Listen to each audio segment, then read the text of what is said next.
Hey Grownups, I have something exciting to share with you. There's a brand new kids podcast out now that I think you're going to love. It's called Mysteries About True Histories. This show is perfect if you love adventures, solving riddles, and maybe even some wacky math problems. But I need a little help from some new friends to tell you more. Max and Molly, take it away. From the creators of Who Smarted, Starglow Media, comes a brand new podcast called Mysteries About True Histories. Does that sound serious enough? Max, we only have 30 seconds for this promo. Just tell them how your mysterious aunt recruited us into a secret order of problem solvers who travel time and have epic adventures. I don't have to. You just did. Catch new episodes of Mysteries About True Histories every Thursday on Apple Podcasts or wherever you listen to podcasts. Hi, my name is Rio, and this is Grownups, a kids podcast of feminist stories for a new generation. Thank you, Rio, for introducing us to the show. Rio joined us at the Girl Tales holiday party in December. Grownups, if you would like to stay up to date on future in-person events, you can follow us at Girl Tales on Instagram and TikTok, or subscribe to my newsletter in our show notes.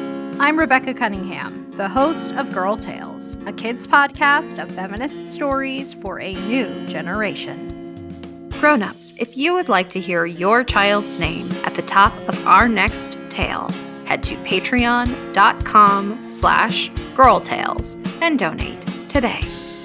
Now on to our episode. This is Reimagining Robin Hood. Enjoy!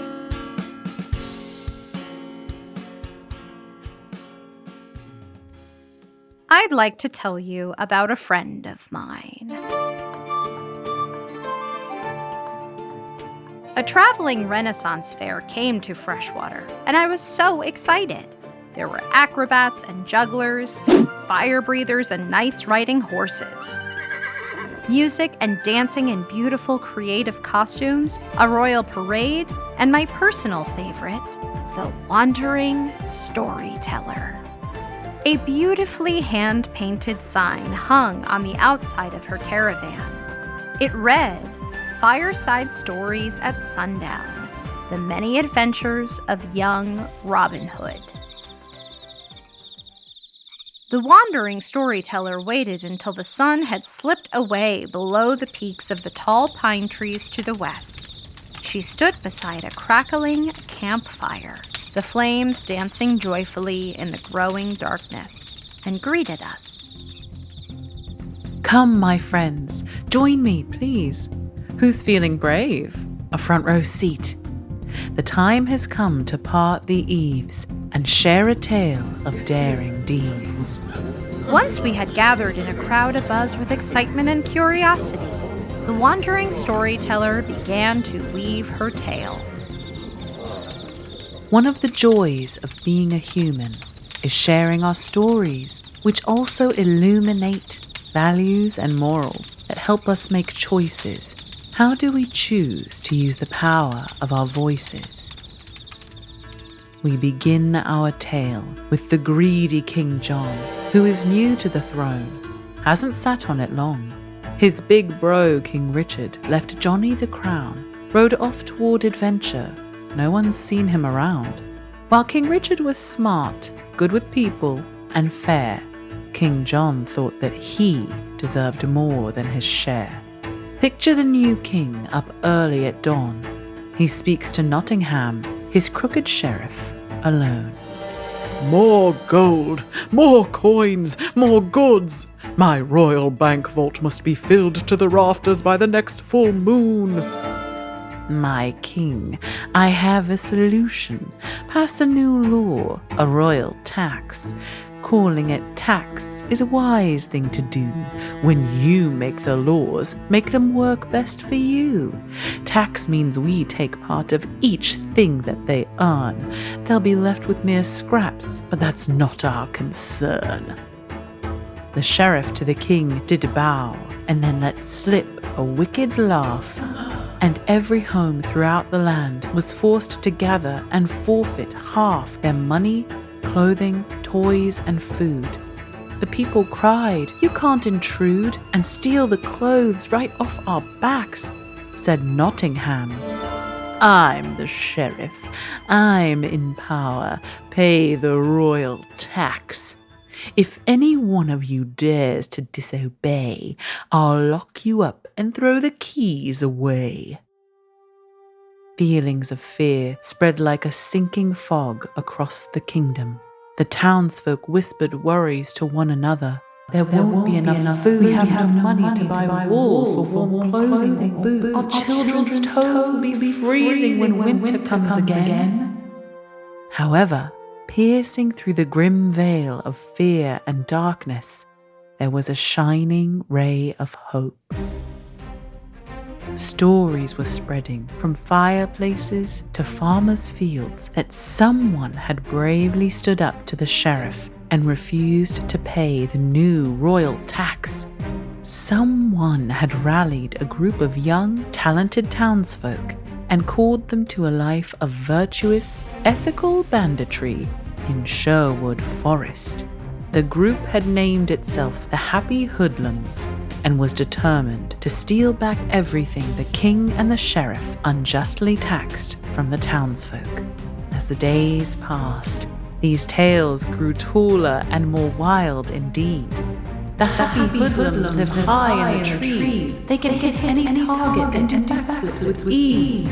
According to the spreading stories, not a single one of King John's carriages had made it through the forest to his bank vault without being robbed of its ill-gotten bounty by the Happy Hoodlums and their leader, a lion-hearted young lass called Robin Hood. But these whispers were more than tall tales. These stories were true. One evening, Robin Hood came to speak to the townsfolk. "Good people, these taxes passed make mockeries of each and every hard-earned wage. These tolls are highway robbery. From King John's book, I'll take a page. If you bake a cake, the king takes half. If your cow has a cow, the king gets your calf.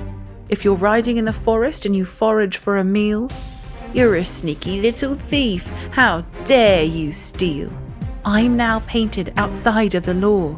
Nottingham's men are flexing their claws. The old king is gone, now we're stuck with King John. If we don't take a stand, this will go on and on. So call me outlaw, I'll be out. Out fighting, out running, outlasting, out cunning, out finding the cracks in their armour. My friends and I, none will work harder. Through Sherwood I will run them ragged, steal back your stolen goods and add that..." The sheriff and his guards approached. They hollered, made a fuss. "To live to fight another day, I must now flee this chorus." And swiftly Robin fleet-footed flew to the safety of Sherwood Forest, where she and precious few others knew the Happy Hoodlums' campfire drew together Robin's most trusted, most clever friends to plan and prepare for the sheriff and King John's ruthless reign to end. Alas, King John and the sheriff together were scheming how to capture young Robin, her hoodlums all teeming with skills of survival, self-defense, and parkour. Said the king, "These kids are scary. We can't take them by force." Said the sheriff, a nasty smile twisting his lips. "Of course, not by force, but by their leader's hubris. We'll set a trap that Robin can't resist. An archery tournament, I insist. On behalf of the crown, I will issue a challenge. Hear ye, hear ye! Through the land we seek the greatest archery talent. Come compete at the palace. Prove your mettle and balance. The current champion is our sheriff, Nottingham the Gallant." Robin Hood was not amused, nor found that title fitting. "Nottingham the Gallant? You have got to be kidding. Never have I ever met a person more rude. He's the champion. I can shoot circles around that dude. I could beat him blindfolded. Sign me up. I am going. Robin's friends, the happy hoodlums, asked her to see reason. Were Robin discovered within the palace, the sheriff would shout out, "Treason!" Nottingham would jump for joy at the chance to capture Hood. He'd claim that Robin betrayed the crown and was no earthly good. I'll disguise myself, hide in plain sight, become the champion, and might be close enough to grab the king and speak with him of vital things. Does she think that a chat could change the king's heart? I can't be sure, but it's a start. Could a conversation ever change the king's mind? Even if the plan fails, I have to try. If not me, who? If not now, when? I have my skills and I have my friends. We'll work together, combine our gifts, and then we'll see how the power shifts. A week of planning in the forest passed. Now the day of the archery competition at last. People flocked from near and far to see the royal tournament and cheer on their favourite archers. A fretful King John scanned the crowd and competitors on the shooting range anxiously. He snapped at Nottingham. You said that she would be here. There's no Robin to be seen. No impish, winking, sneaky thief in a hooded cloak of green. Patience, your highness. She will be here. Her pride will force her hand. Now please excuse me. It's my turn to shoot. Nottingham took his stance. The sheriff was trained with sword and with bow and proved a deadly shot. Round after round, his arrows found the target more often than not. Many shooters shot their shot, but none so truly struck the spot at the center of the bullseye, the little red dot, as the sheriff. And the fellow shooting from the farthest plot. A hunched, bedraggled figure, wrapped in rags from head to toe. Judge a book by its cover, and its story you'll never know. An archer that talented, that good? It must be our hero in disguise. Robin Hood. And as the sun rose across the sky, the competition narrowed. The last two archers who remained, Nottingham and the fellow, bedraggled and dirty and tattered, their face hidden in the shadows of a ratty, muddy hood. I'll shoot first, called the sheriff, swiftly sending 2 of his 3 arrows into the red center of the bullseye, and the third only slightly off the mark. He smirked in self-satisfaction as he turned to the bedraggled figure. I am a generous man, stranger. You can save yourself the embarrassment of a drawn-out display and forfeit right now. The bedraggled figure ignored the sheriff's remark. They took their place, knocked their first arrow, and let fly. Ha! Crowed Nottingham, taunting the stranger. You've missed the target completely. But the stranger wagged a finger before pointing wordlessly at the target. To the delight of the crowd and the disbelief of the sheriff, the mysterious figure's arrow had split Nottingham's first arrow down the middle. The splintered fragments fell to the grass. Quick as a whip, the stranger fired 2 more shots, which found and split Nottingham's remaining arrows. The crowd went wild with excitement, but not Nottingham. Oh no, he was fuming. There is no man in all the land whose skills are near as good as treasonous scoundrel bandit girl. I know you, Robin Hood. With a violent yank, the sheriff tore the ragged cloak away, and so revealed our favourite scamp, young Robin, standing brave. A great gasp rose from the audience. King John's jaw dropped. He cried out, "Guards, seize that girl! Don't let her get away!" Before a single guard could move to take a step toward her, Robin held her hands up high and stomped her foot for order.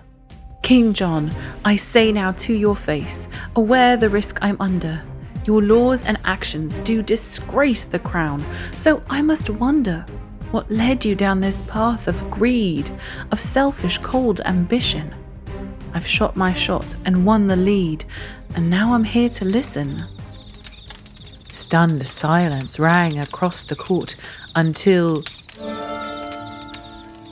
You will rot in prison, Nottingham howled.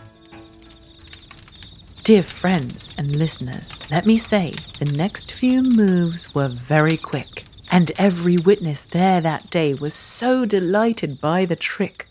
The sheriff lunged as Robin dove and slid between his feet, and all the guards rose up as one, then fell back on their seats. They flailed and struggled to arise, perplexed and on the spot. How did my boots get strung together? I'm all tied up in knots. See, hoodlums happy as could be had sneaky snuck behind the guards and looped their laces tight around about their legs and boots and double knotted twice. The guards were down. The hoodlums whooped and hollered, cheering Robin loudly on as she hurtled from the field and made a beeline for King John. King John cried, Oh no, this is not good. I'd better duck inside. I cannot fight or outrun Hood. I'll climb the stairs and hide. Before King John could escape or hide, Robin vaulted over a railing and landed before him, blocking his path. Ah! King John, I ask once more, pray tell me what is your reason to tax your people to the sky, charge innocence with treason? To Robin's great surprise, King John burst into tears. A king can never ask for help, he cried. Thinking quickly on her feet, Robin pulled the now sobbing sovereign into the shadow of a caravan. She sat him on a hay bale as he caught his breath and began to explain. My daughter Miriam was captured. Our enemies demanded. King Richard must give up the throne and ride off empty-handed. Now I'm the king. My brother's gone. I don't know what I'm doing. My daughter should have been returned, but something bad is brewing. I was panicked and upset, and in that sorry state, I called for taxes as high as the sky, a truly alarming rate. My plan was to gather the money to pay for my daughter's release. And that's why kings should ask for help, to avoid situations like these. King John, Nottingham is a bully. Repeal the call for tax, and in return I promise I will help you bring Miriam back. So, Johnny, the king of the castle, shook hands with Robin, the dirty rascal. The king marched out, and on the spot he sent the sheriff packing. A herd of happy hoodlums helped to hoist him on his horse. Before they sent him on his way, they searched him for remorse. You've shown great cruelty, caused much fear, but we could let you stay. Prove your regret and understand there is a kinder way. Knaves, rapscallions, scallywags, you rogues think you have won. This isn't over. He snapped his reins and raced toward the setting sun. And thus the sheriff disappeared alone into the distance. King John addressed apologies and, with Robin's assistance, he worked to fix relationships, mend fences and repay the money and the goods that he had taxed to take away. But what about King Richard and Miriam's ransom still to pay? Come again to this fireside. Those are stories for another day. Now, as you leave our story time, these thoughts should shine out bright. Asking for help doesn't mean you're weak. Having power doesn't make you right. The embers at the base of the campfire flared, and the flames danced with glee as a rush of warm wind swept out across the audience, and the story came to an end.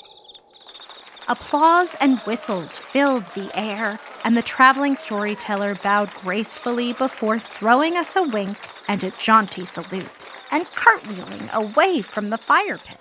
I called out after her, "Hey, wait a second." I wove my way through the cheerfully dispersing crowd, following the wandering storyteller. I caught up to her as she reached her caravan. "Pardon me, wandering storyteller. We met the last time you passed through Freshwater. My name is Rebecca. From what I remember, you are a fellow storyteller. What a delight to see you again." She leapt from her caravan and held out her hand. "Truly, the pleasure and joy are mine. Nothing is better than story time. Wait a minute, now I'm talking in rhymes." I shook her hand and we shared a smile. If you ever want to hit the road and wander for a while, adventure waits round every turn. There's laughter with each mile. She flung her arms wide and spun around, gesturing to her campsite and caravan. As she spun, I caught a glimpse of a hand-carved slingshot tucked into her leather belt. I saw a beautiful wooden bow strapped to the side of the caravan. I saw a cloak of the most beautiful green I've ever seen hanging on a nearby branch.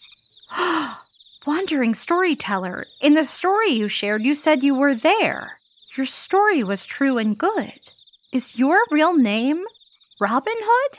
She stopped twirling abruptly and looked a bit surprised. While you're not the first to guess my name, you are the first to be correct. It's true, my name is Robin. My happy hoodlums are also near. They are acrobats and jugglers. We all work at the Renaissance Fair. Life is an adventure, and everything considered, our traveling show is a wonderful way to search for good King Richard. Wow. I wish you good fortune as you continue your search. I hope you will be able to share a new story the next time you come to Freshwater. Thank you, Rebecca. Would you like to join me and my friends? Hot chocolate or tea feels like the perfect way to end the night's festivities. And so we sat and sipped and shared our stories under the stars. It's times like those that help us know how fortunate we are. I'm looking forward to the next time the Renaissance Fair comes to Freshwater. It's always an adventure.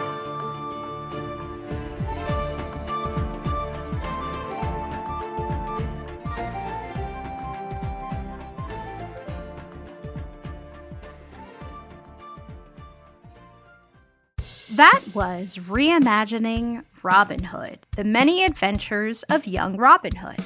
Written by Kelly Cutler. Produced by Megan Bagala. Performed by Tessa, Flannery, and Rebecca Cunningham. Executive produced by Rebecca Cunningham.